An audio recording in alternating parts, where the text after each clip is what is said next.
बिस्मिल्लाहिर्रहमानिर्रहीम। अस्सलाम वालेकुम डियर स्टूडेंट्स, कैसे हैं आप। हमारा आज का जो लेक्चर है वो CRPC के हवाले से है। और अगर मैं कहूँ कि जो मजिस्ट्रियल ट्रायल होते हैं या जो एक मजिस्ट्रेट का प्रैक्टिकल फंक्शन होता है अदालत के अंदर, क्योंकि जब एग्ज़ाम जुडिशल होते हैं ना, इसमें बेसिकली फ़ोकस होता है आपकी प्रैक्टिकल स्किल्स को देखना कि प्रैक्टिकली आप कितने स्ट्रॉन्ग हैं।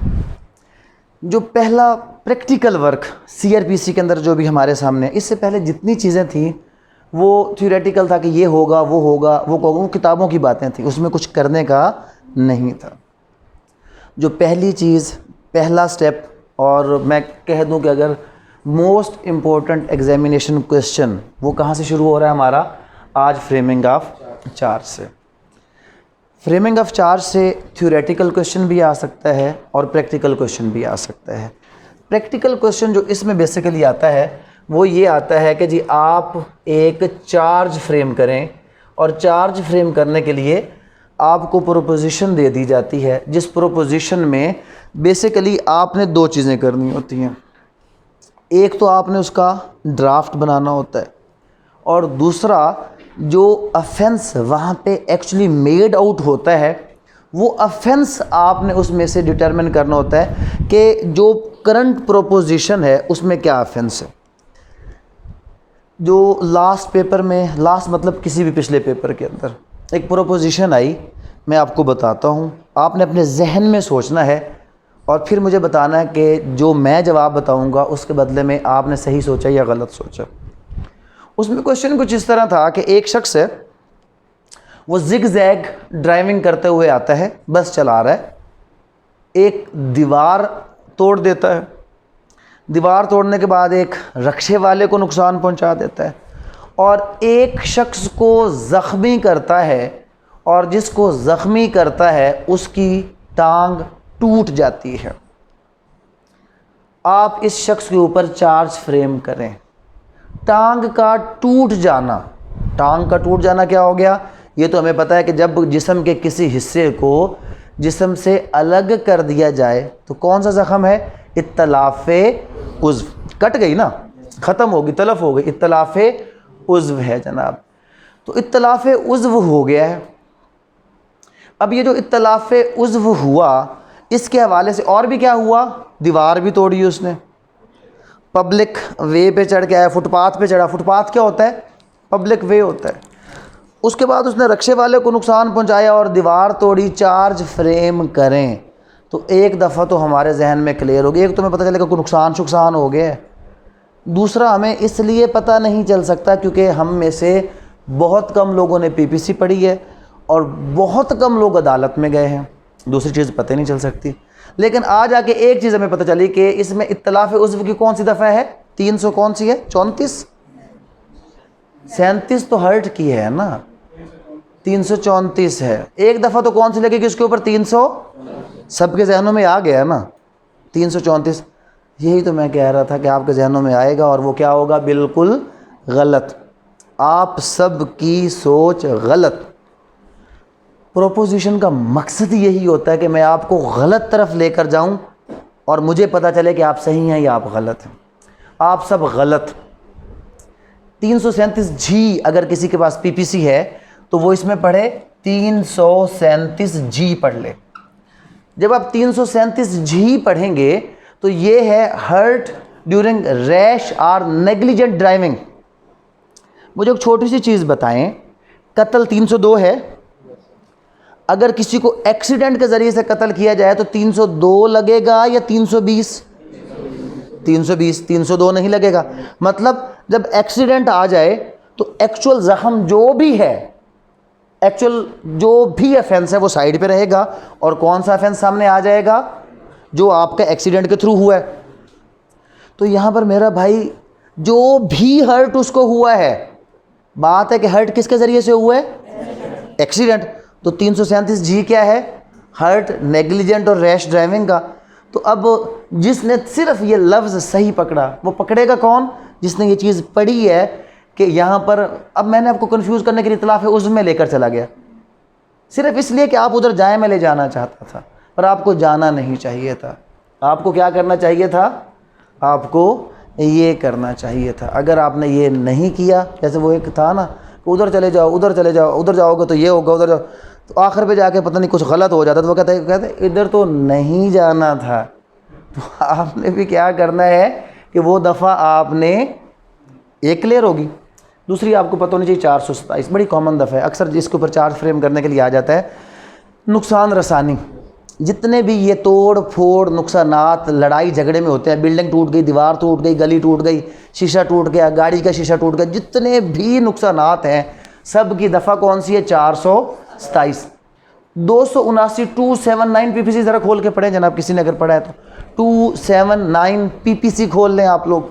जब 279 पीपीसी खोलेंगे तो इसमें होगा कि ड्राइविंग के साथ किसी पब्लिक वे पे कोई न्यूसेंस क्रिएट कर लेना, चाहे नुकसान पहुंचाया या नहीं पहुंचाया, फुटपाथ पे गाड़ी चढ़ा दी, कुछ ऐसा कर दिया, कौन सी दफ़ा लग गई? 279। तो ये सबसे पहली चीज़ आपने क्या करनी होती है फ्रेमिंग ऑफ चार्ज में, उस प्रोपोजिशन से आपने असल क्या निकालनी होती हैं? दफ़ात निकालनी होती हैं। अच्छा, framing of charge, framing of charge, framing of charge दर हकीकत ये है क्या? ये है फ़र्द जुर्म आयद करना। हम कल कहाँ तक पहुँचे थे कि जब चालान जमा होता है through prosecution to the magistrate, आर कोई भी जो आपका मजिस्ट्रेट है आफ्टर इंक्वायरी इन कंप्लेंट इस नतीजे पर पहुँचता है कि मैंने इस शख्स के ख़िलाफ़ प्रोसीड विद करना है, कंप्लेंट को डिसमिस नहीं करना, तो वो प्रोसेस जारी करता है। और प्रोसेस जारी करने के बाद जब कोई भी अक्यूज़ अदालत में आता है तो पहला step after provision of document, जहाँ से आपका क्रिमिनल ट्रायल स्टार्ट होता है, it is framing of charge. उसके ऊपर फ़र्द जुर्म आयद की जाती है। अब वो कैसे आयद की जाती है, मैं भी आपको उसको कोऑर्डिनेट करके मैं आपको फ़ाइल पढ़ना भी सिखा देता हूँ, ताकि आप इस फ़ाइल को खोलेंगे तो आपने सिर्फ मंडे को इतनी ही चीज़ पढ़ के आनी है, आपको समझ आ जाएगा। तो क्या हो गया? फ़र्द जुर्म आयद किया जाता है, जिसमें उसको पूरा जुर्म पढ़ कर बताया जाता है कि भाई आप अपने जुर्म को मानते हैं कि नहीं मानते।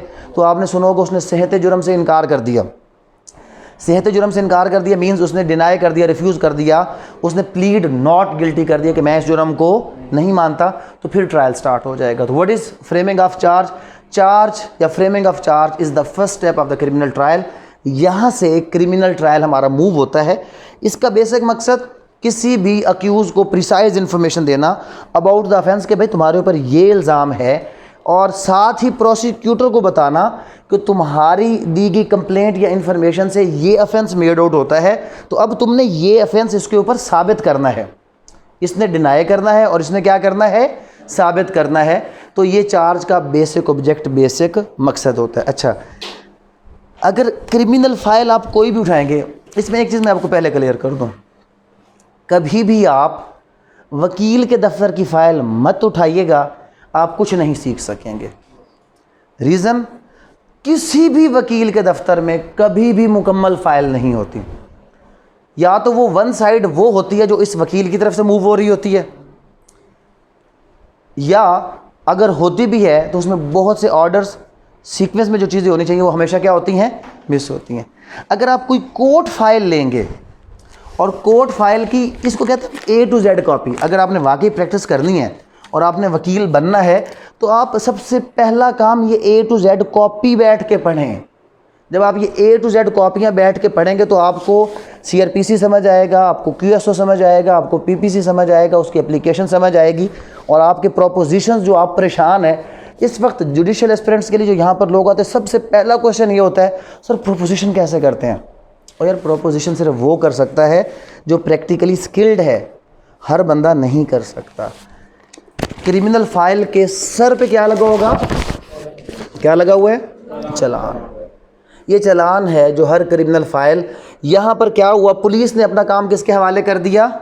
मजिस्ट्रेट कि जनाब ये चालान है, इसमें 7 कालम होते हैं, लिखा होता है कि नाम, पता, मुस्तगीज़, मुल्ज़मान जिनका चालान हो गया, मुल्ज़मान जिनका चालान नहीं हुआ, कौन ज़मानत पे है, कौन हिरासत में है, माल मुकदमा क्या है, नाम पता गवाहान क्या है, और मुख्तसर हालात व कैफियत बिमाए जुर्म। ये चालान जमा कर दिया किसने? पुलिस ने आपके जज के पास। जब जज के पास चालान जमा होता है तो जज चालान जमा होने के बाद सबसे पहले इसके अंदर एक ये अपना ऑर्डर लगा देता है। 2 चीज़ें इसमें मूव करती हैं फ़ाइल के अंदर, जब आपने पढ़ना है ना, आपने 2 चीज़ें पढ़नी हैं। एक है शॉर्ट ऑर्डर का पूरा जो है वो एक लिस्ट आएगा, और एक होता है डिटेल्ड ऑर्डर।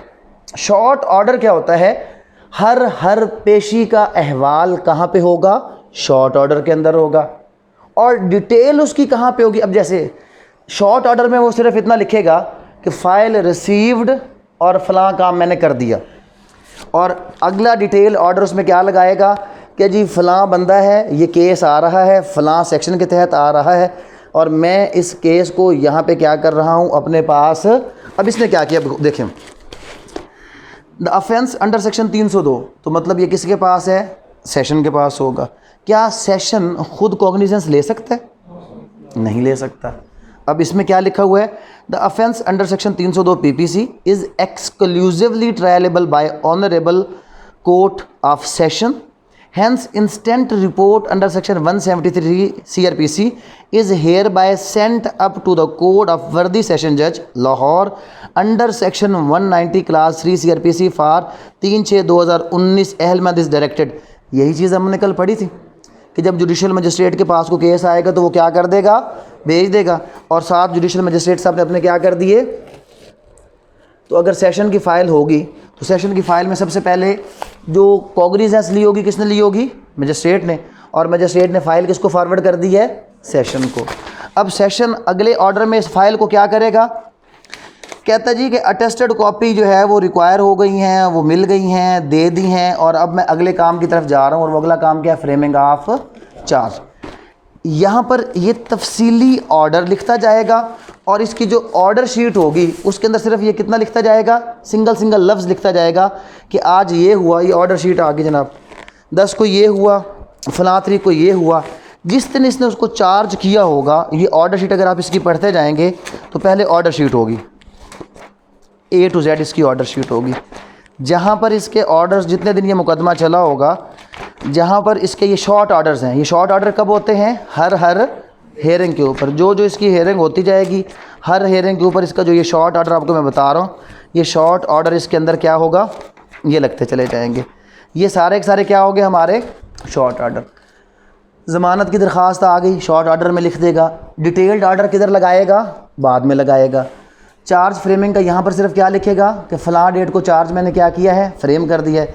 जो फ्रेम चार्ज है वो किधर लगेगा, आगे लगेगा। तो यहाँ पर पूरी फ़ाइल के अंदर क्या होगा कि अब आगे जो दरख्वास्तें आएंगी, जो मामलात होंगे, वो सारे के सारे इन डिटेल जो है इसके अंदर वो लगाता चला जाएगा। मैं यहाँ से आपको सिर्फ जो चीज़ समझाना चाह रहा हूँ, चार्ज शीट, ये है जी चार्ज शीट। अब इसने जिस दिन चार्ज फ्रेम किया, किस दिन इसने चार्ज फ्रेम किया, ये है 10/7/2019। कब चार्ज फ्रेम किया इसने, 10/7/2019। ये है डिटेल्ड चार्ज, जो आपकी मैंने असाइनमेंट दी है या जो भी आपको मैंने समझाना है वो ये चीज़ है, ये डिटेल्ड चार्ज है। कब, किस डेट का है, 10/7/2019। ऑर्डर शीट में वापस चले जाएं, किस दिन का ऑर्डर पढ़ें, 10/7/2019 का ऑर्डर है। ऑर्डर शीट में क्या लिखा हुआ है, accuse Javed Iqbal, Aamir Farooq and Ashfaq Mahmood under custody फ़लाँ फ़लाँ from perusal of the copy of FIR report फ़लाँ फर्स्ट इंस्पेक्शन नोट स्टेटमेंट फ़लाँ पोस्टमार्टम रिपोर्ट फ़लाँ is of the opinion that there are reasonable grounds to proceed with the trial of the case against accuse present in the court, let formal charge be framed against the accused. Short order क्या आ गया कि मैं इसमें charge frame कर रहा हूँ, और डिटेल्ड ऑर्डर में क्या कर दिया, चार्ज फ्रेम कर दिया। हर जगह पर यहाँ पर आया होगा कि आज ज़मानत की दरख्वास्त मौसूल हुई, और आगे क्या लगा होगा, उसके ऊपर ऑर्डर लगा होगा। आज एविडेंस रिकॉर्ड किया गया, आगे क्या लगा होगा, पूरे का पूरा एविडेंस लगा होगा। ये फ़ाइल का सीक्वेंस है कि किसी भी क्रिमिनल फाइल के अंदर शॉर्ट ऑर्डर्स होते हैं, और उसके कॉरस्पॉन्डिंग जो डिटेल्ड ऑर्डर्स होते हैं वो कहाँ पर लगे होते हैं, आगे उसके एंड पे जाकर लगाए जाते हैं। फ़ाइल के साथ साथ हमने मेन जो चीज़ पढ़नी है, हमने पढ़ना है कि चार्ज को फ्रेम कैसे करना है। लेकिन चार्ज को फ्रेमिंग ऑफ चार्ज पढ़ने से पहले हम पढ़ लें कि चार्ज होता क्या है, इसके एसेंशियल्स क्या है। डिटेल्ड टॉपिक है, मैं आपको इसको थोड़ा शॉर्ट करके पढ़ाता हूँ ताकि आपको इसकी सिर्फ ओवरव्यू मिल जाए, और ब्रीफ फिर इसकी जो चीज़ें हैं वो मैं आपको दूसरे जो डिटेल लेक्चर उसमें केस लाज मौजूद हैं वो हम इसके साथ इंटरलिंक्ड कर देंगे। पहले मैं आपको सिर्फ समझा देता हूँ कि इसका कंसेप्ट क्या है, हमने क्या क्या चीज़ें पढ़नी, पहले ये सुन लें। एक तो ये चार्ज है क्या, पहली चीज़ चार्ज क्या है और चार्ज के कंटेंट्स क्या हैं, जो आज हमने चीज़ें समझनी है एक तो हमने समझना है कि चार्ज क्या है और चार्ज के क्या चीज़ें, contents. What is meant by contents of charge, कि चार्ज में क्या क्या है, क्या लिखा जाता है। फिर हम प्रैक्टिकली देखेंगे क्या वाकई वो चीज़ें इसमें हैं या नहीं। एक दूसरा हम पढ़ेंगे alteration of charge. Alteration of charge ये बहुत इंपॉर्टेंट टॉपिक है, पेपर में सिंगल इतना आ जाता है कि आप अल्ट्रेशन ऑफ चार्ज के बारे में लिखें जनाब। अल्ट्रेशन ऑफ चार्ज क्या है, अल्ट्रेशन ऑफ चार्ज के क्या किसी चार्ज को अल्टर किया जा सकता है या नहीं, अगर किया जा सकता है तो उसकी कॉन्सिक्वेंसेस क्या हैं, ये हम पढ़ेंगे अल्ट्रेशन ऑफ चार्ज के अंदर। और क्या पढ़ना जनाब हमने, ज्वाइंटर ऑफ चार्ज, अगेन बहुत इंपॉर्टेंट। अच्छा, ज्वाइंटर ऑफ चार्ज को लोग वो कर देते हैं, कंफ्यूज कर देते हैं। ज्वाइंटर ऑफ चार्ज के डिफरेंट लोगों को एक जुर्म में, अब मैं यहाँ पे थोड़ा सा स्केच बनाता हूँ ताकि आपको समझ आए। ये है ए, ये है बी और ये क्या है, सी। ये तीन अलग लोग हैं, ये अलग क्या है, ये तीन अलग लोग हैं। एक हम ये पढ़ेंगे कि अलग लोगों को किसी एक सिंगल चार्ज में किस तरह उनका चार्ज फ्रेम किया जाएगा और किस तरह उनका ट्रायल। क्या ये पॉसिबल है कि डिफरेंट लोग सिंगल चार्ज उनके खिलाफ फ्रेम हो सके, एक बात। और दूसरी बात, ए ये लोग, ये बंदा, ये एक है और इसके अफेंसेस, इसके जुर्म क्या है, जुर्म ज़्यादा है। तो अगर एक शख्स ने एक से ज़्यादा जुर्म किए हैं तो क्या उसका सिंगल चार्ज फ्रेम हो सकता है। और अगर डिफरेंट लोगों ने डिफरेंट जुर्म किए हैं, क्या वो एक चार्ज में उनको आप इकट्ठा कर सकते हैं या नहीं। तो ज्वाइंटर ऑफ चार्ज में हमने कितनी चीज़ें पढ़नी है, बेसिकली दो। जिक्र भी कितनी चीज़ों का करना है, दो चीज़ों का। यहाँ पर एक और बहुत बड़ी चीज़ है जो 240 में मौजूद है, ना किसी को समझ आती है और ना किसी को पता चलता है। और पेपर में सवाल क्या आता है, डबल जेओपर्डी सबको पता है ना, 403 डबल जेओपर्डी स्टेट करता है कि if a person is acquitted और कन्विक्टेड, अगर वो किसी ऑफेंस में हो जाए तो उसके ख़िलाफ़ दोबारा आप ट्रायल नहीं। 240 खोलें, 240 पढ़ें, वहाँ पे आपको इसकी एक एक्सेप्शन नज़र आएगी कि जहाँ पर एक बंदा एक्विट हो रहा होगा और उसके बाद उसके ख़िलाफ़ चार्ज भी फ्रेम किया जा सकेगा और उसका ट्रायल भी चलाया जा सकेगा। जल्दी से 240 आप पढ़ें, फिर मैं ये सारी चीज़ें इकट्ठी करूँगा। पहले जल्दी से 240 पढ़ लें आप लोग। कंटेंट्स की बात करें, जो 2 to 1 की बात करेंगे। कंटेंट्स क्या हैं, 2 to 1 बड़ा सिंपल सा है। चार्ज क्या है, मैंने आपको बताया कि इसके अंदर इन्फॉर्मेशन होती है। सबसे पहले आप उसको लॉ के बारे में बताएंगे, मतलब आपको पाकिस्तान पिनल कोड की दफ़ा, आगे क्या बता दिया आपने, दफ़ा, यानी कि उसका रेलेवेंट सेक्शन 379 थेफ्ट का जो सेक्शन है उसके तहत क्या किया जा रहा है, चार्ज किया जा रहा है। आपने 5 तारीख को शाम 5 बजे कहाँ पर, मैज़ान चौक पर, टाइम एंड प्लेस, क्या किया, इस तरीके से चोरी की। तो क्या है बेसिकली चार्ज के अंदर क्या है, लॉ, सेक्शन, अगर उसकी एक्सप्लेनेशन की ज़रूरत है तो एक्सप्लेनेशन, उसके बाद टाइम, प्लेस, ये तमाम चीज़ें उसको बताई जाती है कि जनाब आपने ये काम किया है, क्या आप इसको मानते हैं या नहीं मानते। और ये सब कुछ या तो इंग्लिश ज़ुबान में होना चाहिए या language of the court. Language of the court क्या होती है, प्रोविंशियल गवर्नमेंट डिसाइड करती है कि लैंग्वेज ऑफ द कोर्ट क्या होगा।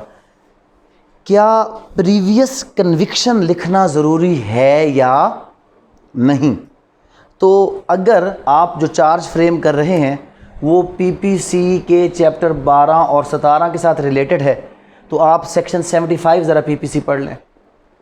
जब आप सेक्शन 75 पीपीसी पढ़ेंगे तो वो कहता है कि अगर कोई शख्स already chapter 12 offences against the state, chapter 17 offences against the property, वो ऑलरेडी उसमें कन्विक्ट हुआ है, 3 साल तक की उसकी सज़ा थी जुर्म की और उसमें वो कन्विक्ट हुआ है और वो फिर दोबारा ऐसा जुर्म करेगा तो उसको इन्हेंस्ड पनिशमेंट मिलेगी। अब उसकी सज़ा जनरल सज़ा से ज़्यादा, पहली चोरी की सज़ा कम है और दूसरी चोरी की सज़ा ज़्यादा, क्योंकि अफेंसेस अगेंस्ट प्रॉपर्टी में थेफ्ट, रॉबरी, एक्सटॉर्शन, डकैती, और मैंने एग्जांपल ही किसकी दी है, कहाँ से उठाया मैंने, चार्ज किस सेक्शन के तहत कर रहा हूँ, 379। तो इस सूरत में मुझे प्रीवियस कन्विक्शन ज़रूर देनी है। क्यों? क्योंकि जब आप ऑफेंसेस अगेंस्ट प्रॉपर्टी को रिकमिट करते हैं तो आपकी सज़ा अंडर सेक्शन 75 पीपीसी इन्हेंस कर दी जाती है, ज़्यादा सज़ा आपको मिलनी है। तो ऐसे चार्ज में प्रीवियस कन्विक्शन का जिक्र करना ज़रूरी है। जैसे कि 221 ने कहा कंटेंट्स के बारे में कि जो कंटेंट्स हैं वो 221 के अंदर मौजूद हैं। क्या है जनाब? Every charge under this code shall state the offence. सबसे पहली बात आपने उसको क्या बताना है? ऑफेंस, कि भाई आपने जुर्म कौन सा किया है। कोई भी चार्ज खोलकर जनाब आप देख लेंगे, जब भी आपको चार्ज खोलकर देखेंगे उसके हेड के ऊपर क्या होगा? अदालती कागजात जितने भी होंगे हेड के ऊपर किसका नाम होगा? अदालत का नाम होगा। अगर इसी कंटेंट को हम इसका एक ड्राफ्ट फ्रेम कर दें ताकि आपको साथ साथ समझ आ जाए, हम इसका ड्राफ्ट भी फ्रेम कर लेते हैं, चार्ज का ड्राफ्ट ऑफ चार्ज। तो सबसे पहले किसी भी चार्ज के अंदर कोर्ट का नेम आएगा। आपके लिए ज़्यादातर नॉर्मली मजिस्ट्रेट, अगर आप सेशन है तो फिर सेशन उसका वो कोई भी ऑफेंस दे देंगे। Magisterial in the court of magistrate grade 3 grade 1 जो उसका नंबर है वो आप लिखेंगे, और उसके बाद आप लिखेंगे केस नंबर क्या है। केस नंबर बेसिकली है, इसमें आप क्या लिख सकते हैं? FIR नंबर क्या है। उसके बाद किस पुलिस स्टेशन की FIR है, और उसके बाद तीसरी चीज़ आप इसमें क्या लिखते हैं? ऑफेंस। क्रिमिनल ड्राफ्टिंग का अपनी ज़िंदगी का असूल बना लें, सिंपल तरीन, आसान तरीन। जब भी क्रिमिनल की कोई भी चीज़ आप ड्राफ्ट करेंगे, क्रिमिनल की जजमेंट ड्राफ्ट करेंगे, क्रिमिनल की आप जो है वो चार्जशीट ड्राफ्ट करेंगे, ये 3 चीज़ें हमेशा हेड पर आती हैं। FIR या केस नंबर क्या है, उसके बाद उसका पुलिस स्टेशन क्या है, और ऑफेंस क्या है, और फिर पर्टिकुलरली आप इसमें डेट का हवाला दे सकते हैं। उसके बाद इसका टाइटल आ जाएगा। टाइटल इसका क्या है? जितने आपके ऐसे केस होते हैं हमेशा किस नाम से चलते हैं? स्टेट। और स्टेट वर्सेस कौन होता है? XYZ। फिर आप उसके बाद इसका टाइटल दे देते हैं, और फिर चार्जशीट में लिखते हैं जनाब I से स्टार्ट होता है। आपका हर चार्ज कहाँ से स्टार्ट होता है? I से। और I कौन होता है? जज होता है। I XYZ जुडिशल मजिस्ट्रेट फलां here by charge you accused. I किसको चार्ज करेगा? यू को। यू अक्यूज्ड नेमली जितने हैं उनके क्या आ जाएंगे? नाम आ जाएंगे। तो हमने पहली चीज़ कही कि इसमें क्या होना चाहिए? एक तो ऑफेंस होना चाहिए, वो हमने हेड पे क्या लिख दिया? उसके ऑफेंस लिख दिया। Specific name of offence, sufficient description. Offence का स्पेसिफिक नेम होना चाहिए। स्पेसिफिक नेम का मतलब क्या है?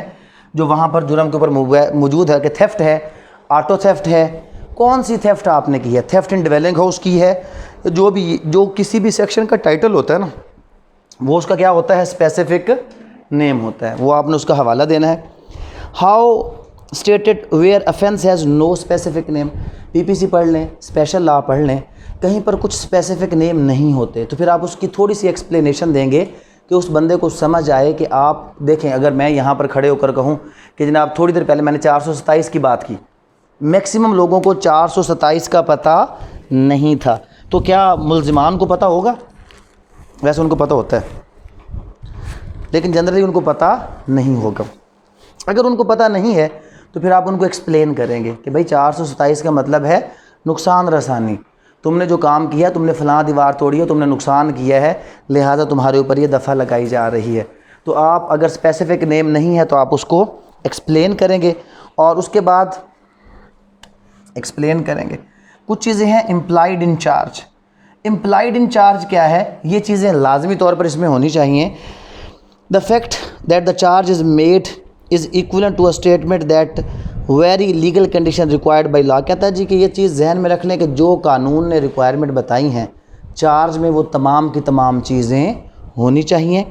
और लैंग्वेज ऑफ चार्ज मैंने आपको बता दिया। लैंग्वेज क्या है जनाब? लैंग्वेज है या तो इंग्लिश या लैंग्वेज ऑफ कोर्ट है। और प्रीवियस कन्विक्शन का मैंने आपको क्या क्लियर किया है कि previous conviction shall be stated, लाजमी हो जाएगा, if any person has recommitted any offence. हाँ, पहले उसने कत्ल किया था, अब चोरी की है, ऑफेंस लिखने की ज़रूरत नहीं है।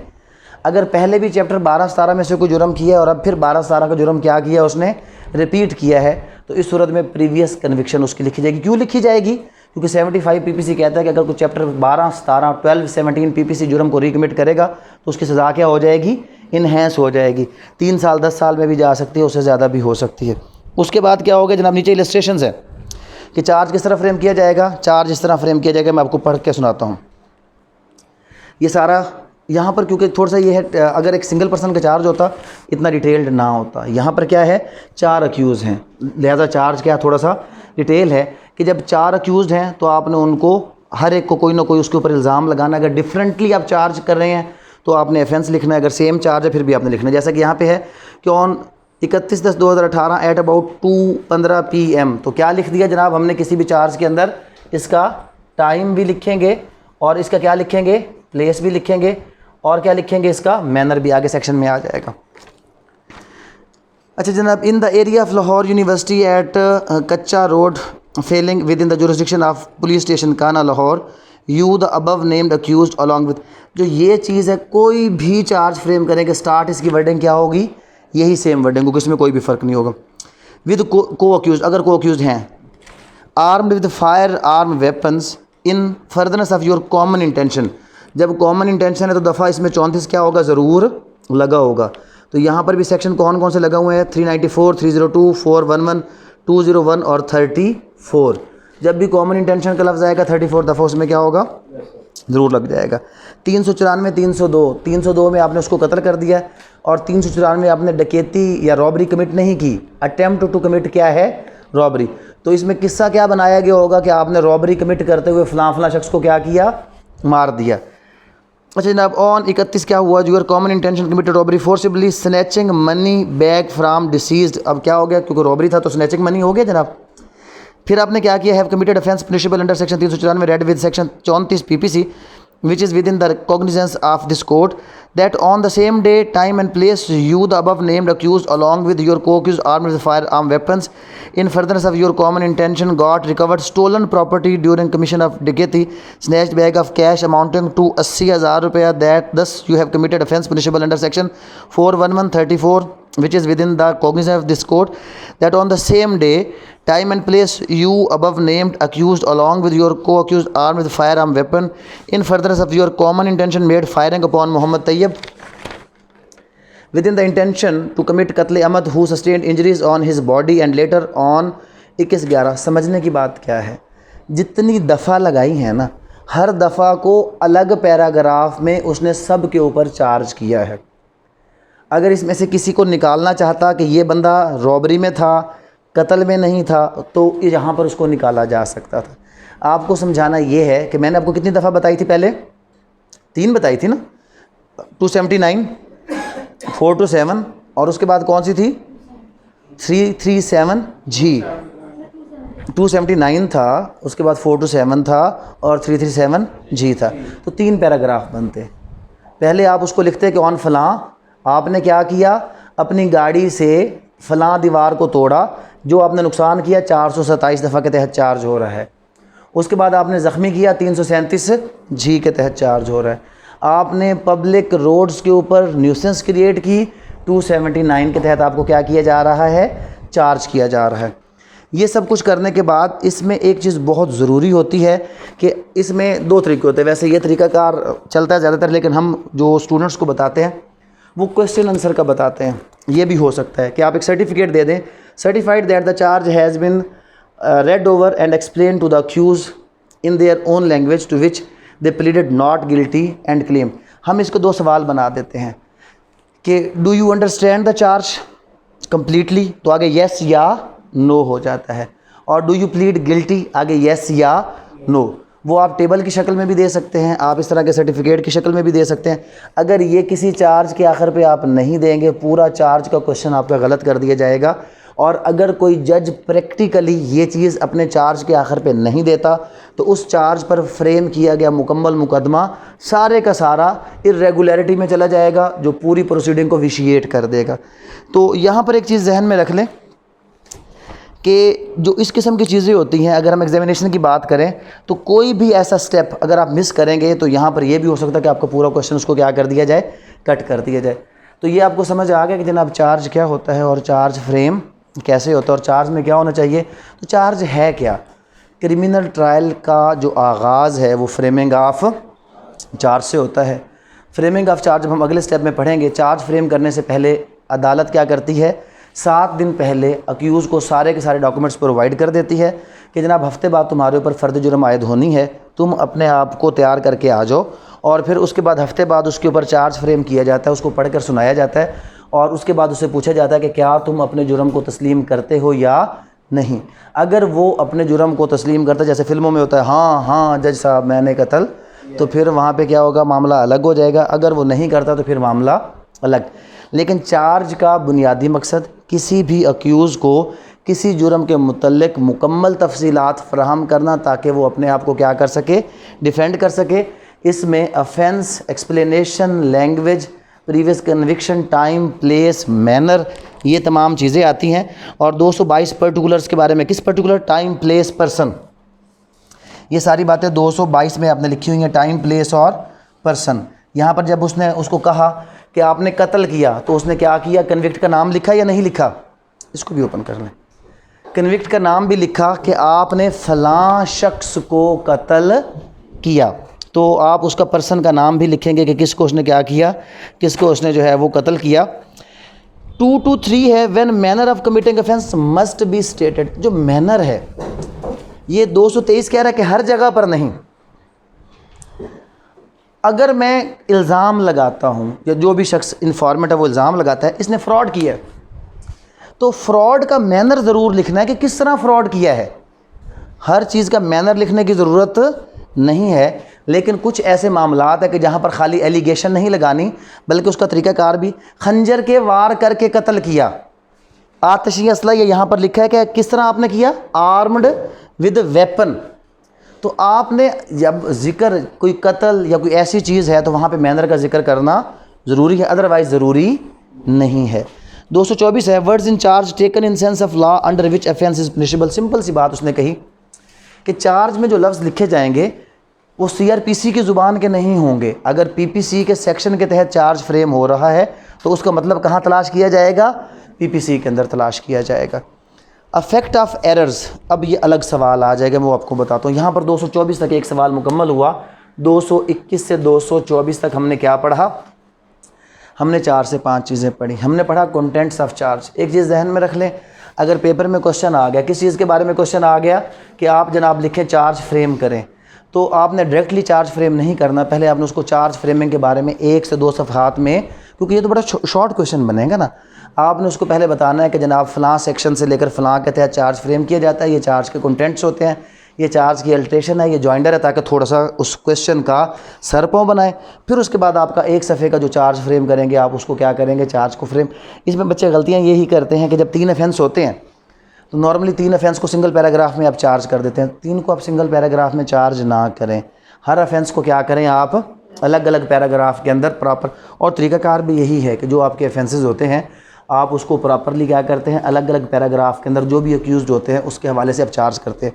बाज़ औक़ात वो आपको क्या करता है, जैसे पिछली बार अगर आपको याद हो वो एक चार्ज फ्रेमिंग का क्वेश्चन था कि एक इक्विप्ड विद डंडा वाला, कि एक बंदा दूसरे के घर में घुसता, 2 लोग होते हैं, एक डंडे के साथ किसी को ज़ख्मी करता है और एक फ़ीमेल जो होती है उसकी वो आउटरेजिंग ऑफ मोडेस्टी करता है, तो चार्ज फ्रेम करें आप इसमें। तो जब आप चार्ज फ्रेम करते हैं तो उसके अंदर अब दोनों का अलग अलग मामला हो गया।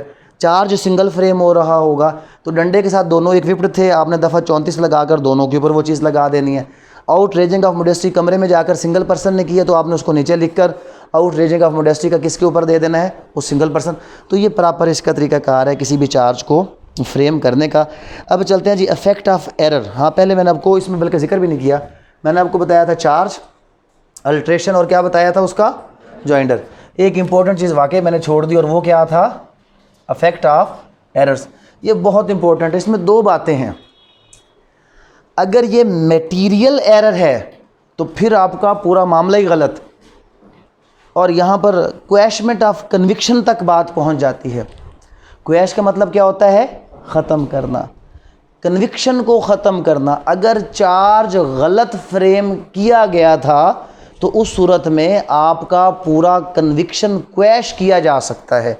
वो कैसे हो सकता है उसकी मैं एक एग्जांपल देता हूँ, फिर आपके लिए ये चीज़ें आसान हो जाएगी। यहाँ तक क्लियर हो गए, कंटेंट्स क्लियर हो गए। आज हम इसके एरर्स क्लियर कर लेते हैं और बाकी 2 चीज़ें क्या करेंगे उसको कल पर ले जाएंगे ताकि आप लोग आराम से उसको। वैसे भी मेरे ख्याल में कुछ लोगों को गर्मी ज़्यादा लग रही है तो लिहाजा जो है ना इसको मैं क्लोज करता हूँ। एरर्स की बात करते हैं जी। 225 सिंपल कहता है जी effect of error. No error in stating either the offence or the particulars required to be stated in the charge and no omission to state the offence of those particulars shall be regarded at any stage of the case as material unless the accused was in fact misled by such error or omission and is occasion of failure of justice. Error एक है material और एक है non material. Material accused was actually misled. Accused was actually misled. Non material simple, यहाँ पे इसको मैं ख़त्म करूँ पहले कि non material error has no affect at charge. किस्सा ख़त्म हो गया जनाब। अगर नॉन मटेरियल एरर है तो इसका मुकदमे पे कोई फ़र्क नहीं पड़ेगा, सज़ा अपनी जगह कायम रहेगी और जो मामला है वैसे का वैसा रहेगा। अगर एरर क्या था? Non material. और अगर एरर क्या था? मटेरियल। मटेरियल एरर क्या था कि उसकी वजह से एक्चुअली जो वो बंदा है उसको समझ ही नहीं आई कि मुझको ऊपर मेरे ऊपर इल्ज़ाम क्या लगाया जा रहा है, और वो उसको प्लीड गिल्टी कर लेता है क्योंकि उसको पता ही नहीं चलता, और प्लीड गिल्टी पर उसको सज़ा दे दी जाती है। और जब वो अपील में जाता है तो वो जाके कहता है जी मुझे तो ये बात समझ आई ही नहीं थी, मुझे तो मिसलीड किया गया था। तो यहाँ पे कोर्ट के पास इख्तियार है, सेशन कोर्ट क्या कर सकता है? कन्विक्शन को भी क्या कर सकता है? क्वैश। या केस को क्या कर सकता है? वो रिमांड कर सकता है कि जी इसको दोबारा सुन ले या सज़ा को ख़त्म कर दे। मैं एक सादा सी बात बताता हूँ, अगर पीपीसी पढ़ी होती तो इसको थोड़ा समझना वैसे आसान होता। सेल फ़ोन है जनाब, ये ऐसे कितने सेल फ़ोन है मेरे पास? कितने हैं? 3 हैं सेम तरह के। ऐसा ही एक फ़ोन आप में से किसी के पास भी है। ये फ़ोन यहाँ पर पड़ा हुआ है। जब छुट्टी हुई तो क्या हुआ? कोमल को लगा कि ये इसका फ़ोन है क्योंकि इसका भी ऐसा ही फ़ोन है एक, और इसने ये फ़ोन यहाँ से उठा लिया। क्या समझ के उठाया कि फ़ोन किसका है? इसका अपना। अपना फ़ोन समझ के इसने उठा लिया और घर चली गई। वहाँ पर जाकर इसने देखा कि इसका मौजूद जो फ़ोन है वो हॉस्टल में क्या है? मौजूद है। इसको क्या करना चाहिए? वापस कर दें। ये अगले दिन आई, इसने इधर से पूछा उधर से पूछा, पता तो चला कि सर का फ़ोन गुम हुआ है, लेकिन किसी को ये नहीं पता चला कि फ़ोन लेकर कौन गया। इसने कहा लो जी, नहीं पता थे बस नहीं पता। क्या इसने कोई जुर्म किया? इसने चोरी की कि नहीं चोरी की? चोरी की है ना इसने। किसी बंदे ने भी पीपीसी नहीं पढ़ी, तो बेड़ा गर्क जाए, इसने चोरी नहीं की। चोरी इसलिए नहीं की, चोरी ये होती कि जिस वक्त ये उठा रही थी उस वक्त डिसऑनेस्ट इंटेंशन होती कि मैं ये चीज़ चोरी कर रही हूँ। मैंने कहा कि जब इसने उठाया तब इसकी डिसऑनेस्ट इंटेंशन नहीं थी। डिसऑनेस्ट इंटेंशन कब बनी? घर में जाकर इसकी बनी। अब घर में जाकर वो चीज़ इसने किसी को दे दी या कुछ कर दिया, मुझ तक पहुंच चुकी है, लेकिन मैं इसके ऊपर मिस एप्रोप्रिएशन ऑफ प्रॉपर्टी का मुकदमा करता हूं, और वहाँ पर चार्ज जब फ्रेम होता है तो उसको ये कहा जाता है कि भाई तुमने फ़ोन उठाया था या नहीं उठाया था। वीडियो दिखाता हूँ इसको, तो इसने फ़ोन क्या किया था? उठाया था। ये कहती हाँ जी मैंने फ़ोन उठाया था। फ़ोन उठाया था मतलब इसने अपने जुर्म को क्या कर लिया? तस्लीम कर लिया। चार्ज फ्रेम हुआ, सज़ा हो गई। तो आगे जाके ये अपील में कहती है कि जी मुझे तो पूरी बात बताई नहीं गई थी, मुझसे ये पूछा गया था कि मैंने फ़ोन उठाया। मैंने कहा जी बिल्कुल मैंने फ़ोन उठाया। अपना समझ के उठाया था जी, बिल्कुल मैंने अपना समझ के उठाया था। और अगर आप अपना समझ के किसी फ़ोन को उठा लें और बाद में उसको कन्वर्ट इनटू ओन यूज़ करें, जुर्म तो तब बनना है। इसने तो बाद में वापस कर दिया था, जुर्म तो बनता ही नहीं है। लेकिन पहली बात इसने मान ली कि हाँ मैंने फ़ोन अपना समझ के उठाया था। तो अगर इतनी सी बात पर इसके ऊपर चार्ज फ्रेम करके इसको सज़ा दे दी जाए तो ये एक ऐसा एरर है कि जिसने इसको क्या कर दिया? एक्चुअली मिसलेड कर दिया कि ये समझ ही नहीं सकी कि वाकई जो काम इसने किया वो कोई जुर्म है भी सही या नहीं है। तो ऐसी सूरत में अगर कोई एरर आ जाए तो ये कौन सा एरर होगा? मटेरियल। और अगर मटेरियल एरर होगा तो आपका चार्ज क्या हो जाएगा? अभी पढ़ लें यहाँ पे 226 पढ़े ना, 27 अल्टर को छोड़ दें आप, 225 पढ़ें। Affect of error, no error in stating either the offense or the particulars required to be stated in the charge, and no omission to state the offense or those particulars shall be recorded at any stage of the case as material unless the accused was in fact misled by such error or omission। तो कहता है जी कि material नहीं होगी, लेकिन असल बात अभी भी रुकी हुई है। और वो असल बात किधर रुकी है? 232 में पढ़ेंगे आकर, 232 पढ़ेंगे। Affect of material error, if any appellate court or the high court or the court of session in the exercise of its power of the revision under chapter 17 is of the opinion that any person convicted of an offence was misled in his defence by the absence of charge by any error in the charge, it shall direct a new trial to be held upon a charge framed in whatever manner it thinks fit। पहली बात कि अगर material error हो जिससे accused was actually misled, तो आपका case क्या हो जाएगा? Remand for retrial.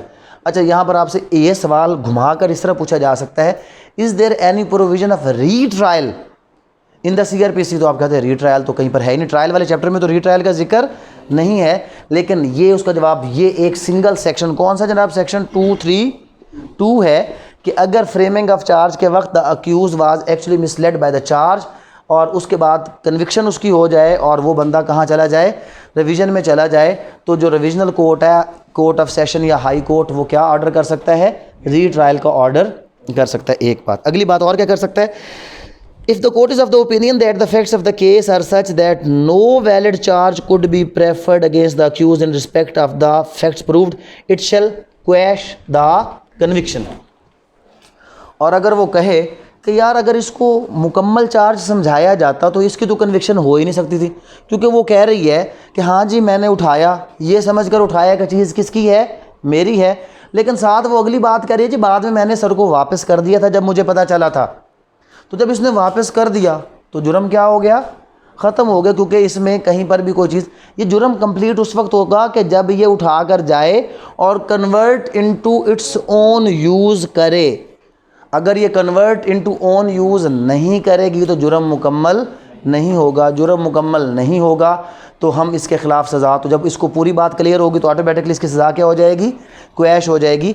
तो अब यहाँ पर आपको क्लियर हुआ, क्या क्लियर हुआ? कि अगर चार्ज फ्रेम करते वक्त, सादा करता हूँ, एक सिंगल सेंटेंस में करता हूँ, अगर चार्ज फ्रेम करते वक्त उसमें एरर आए तो उसकी नेचर या वो होगा मटेरियल या वो होगा नॉन मटेरियल। मटेरियल वो होगा कि जिससे वो बंदा गुमराह हो जाए, मिसलेड हो जाए, और नॉन मटेरियल जिसके कोई ख़ास फ़र्क ना, कोई नाम गलत हो गया, कोई और चीज़, तो इसको आप टेक्निकली इस बुनियाद पर चार्ज को आगे ले जाकर, जनाब इसने तो वो नाम की स्पेलिंग गलत लिख दी थी तो लिहाजा ये चार्ज तो बनता ही नहीं है, ऐसा कोई भी मसला उसके अंदर नहीं हो सकता। हाँ, अगर वो मटेरियल एरर था जिससे अक्यूज़ मिसलेड हुआ था, तो इस सूरत में अगर कोई बंदा कन्विक्शन को चैलेंज करे तो या केस रीट्रायल हो जाएगा या कन्विक्शन उसकी क्या हो जाएगी? क्वैश हो जाएगी। किसके पास इख्तियार है? रिविजनल कोर्ट के पास इख्तियार है कि वो किसी भी ऐसी सज़ा को क्या कर सकता है? क्वैश कर सकता है या रीट्रायल का ऑर्डर कर सकता है। तो दो चीज़ें आज हमने पढ़ ली चार्ज के बारे में। एक हमने पढ़ लिया कि चार्ज क्या है, उसके कंटेंट्स क्या है और उसका ड्राफ्ट किस तरह है, और दूसरी चीज़ आज हमने पढ़ ली एरर्स के बारे में कि चार्ज के ऊपर एरर का फ़र्क क्या होता है। दो चीज़ें इसमें अभी हमारी रह गई हैं, एक जॉइंडर ऑफ चार्ज रह गया है और एक alteration of charge. Alteration of charge में आपको पढ़ा देता हूँ, दो चार बातें हैं। 227 पहली चीज़, क्या चार्ज अल्टर हो सकता है? जवाब है यस। सवाल जवाब करता जाऊँगा, आपको समझ आती जाएगी। पहली चीज़ क्लियर करें जनाब, चार्ज अल्टर हो सकता है? जवाब आ गया जी बिल्कुल। क्या है? यस, चार्ज अल्टर हो सकता है। दूसरा सवाल है किस स्टेज पर? आप 2 to 7 पढ़ेंगे। At any stage before pronouncement of judgment. Judgment pronounce होने से पहले पहले किसी भी स्टेज पर जो चार्ज है वो क्या किया जा सकता है? अल्टर किया जा सकता है। दूसरी बात, चार्ज अल्टर करने के बाद क्या होगा? दो बातें होंगी। इमीडिएटली प्रोसीड होगा। अगर चार्ज को अल्टर करने से क्या मतलब ये है कि नेचर ऑफ द ऑफेंस वही है, पहले चार्ज था थेफ्ट का, अब आ गया स्टोलन प्रॉपर्टी का। थेफ्ट और स्टोलन प्रॉपर्टी क्या है? एक ही चीज़ है ना। एक बंदे से कोई चीज़ बरामद हो गई है, जब चीज़ बरामद हुई है तो चार्ज फ्रेम होगा 411 का, कौन सा? Stolen property. बाद में पता चलता कि नहीं ये स्टोलन प्रॉपर्टी नहीं थी, इसने चोरी भी खुद किया था, इसने चोरी भी खुद, तो कौन सी दफ़ा लगेगी? 379, 379। अब उसने चोरी किया था या स्टोलन प्रॉपर्टी थी, कोई नेचर में ख़ास फ़र्क है? एक ही चीज़ है ना। तो यहाँ पर इमीडिएटली क्या होगा? चार्ज क्या होगा? आगे फॉरवर्ड हो जाएगा। ये अगर ऐसा हो कि जब उस चार्ज को अल्टर किया गया तो पूरे जुर्म की नोयत ही क्या हो गई? चेंज। पहले था रॉबरी का, बंदे निकल आए 5, तो क्या बन गया? डकैती। अब किधर जाएगा? Session court. मजिस्ट्रेट तो उसको आगे लेकर ही नहीं चल सकता, पहली बात। और जब भी चार्ज अल्टर होगा ये दोबारा अक्यूज़ को पढ़ के सुनाया जाएगा कि भाई, मतलब जिस वक्त चार्ज अल्टर होगा आप किधर चले जाएंगे? वापस ज़ीरो पे, ज़ीरो से फिर दोबारा स्टार्ट करके आएंगे। एविडेंस को दोबारा कॉल करना, दोबारा फिर कॉल किया जा सकता है। तो ये सारी बातें यहाँ पर कहाँ से लिखी होंगी? 227 खोल लें आप। 227 कोर्ट में अल्टर चार्ज नाब, एनी कोर्ट में alter or add to any charge at any time before judgment is pronounced. ठीक हो गया जी। कोई भी अदालत जजमेंट प्रोनाउंस होने से पहले चार्ज को अल्टर कर सकती है। Every such alteration is or addition shall be read and explained to the accused. जब भी चार्ज अल्टर होगा जजमेंट से पहले होगा, और जजमेंट से पहले क्या होगा? एट एनी स्टेज होगा। और जब भी ये अल्टर होगा तो डेफिनेटली क्या किया जाएगा? इसको रेड ओवर, दोबारा पढ़ के सुनाया जाएगा कि भाई तुम इसको मानते हो या नहीं मानते। पढ़ के सुनाया। व्हेन ट्रायल में प्रोसीड इमीडिएटली आफ्टर अल्ट्रेशन। जैसे मैंने आपको मिसाल दी कि अगर उससे कोई ख़ास फ़र्क नहीं पड़ा तो ट्रायल क्या होगा? फ़ौरन स्टार्ट हो जाएगा। और अगर इस तरह हुआ कि न्यू ट्रायल, उसके लिए कोई इजाज़त की ज़रूरत है, ये ऑफेंस की नेचर चेंज हो चुकी है, तो जब तक सेशन कोर्ट इजाज़त ना दे वो ट्रायल उसका आगे प्रोसीड विद नहीं करेगा। Stay of proceeding if prosecution of offence is Altered charge requires previous sanction. तो अगर क्या है जनाब, प्रीवियस सेंक्शन चाहिए किसी अदालत की तो उसको अल्टर किया जाएगा, रुक जाएगा। और रिकॉल ऑफ विटनेस, कि जब भी आपका रीट्रायल होगा, चार्ज अल्टर होगा, तो पार्टीज़ के पास इख्तियार आ जाएगा किस चीज़ का? रिकॉल ऑफ विटनेस का, कि वो विटनेस को दोबारा क्या कर सके? उसको दोबारा वो कॉल अपॉन कर सके। ये है जनाब अल्ट्रेशन ऑफ चार्ज। तो अगर कोई क्वेश्चन है यहाँ पर तो जल्दी जल्दी से पूछ लें।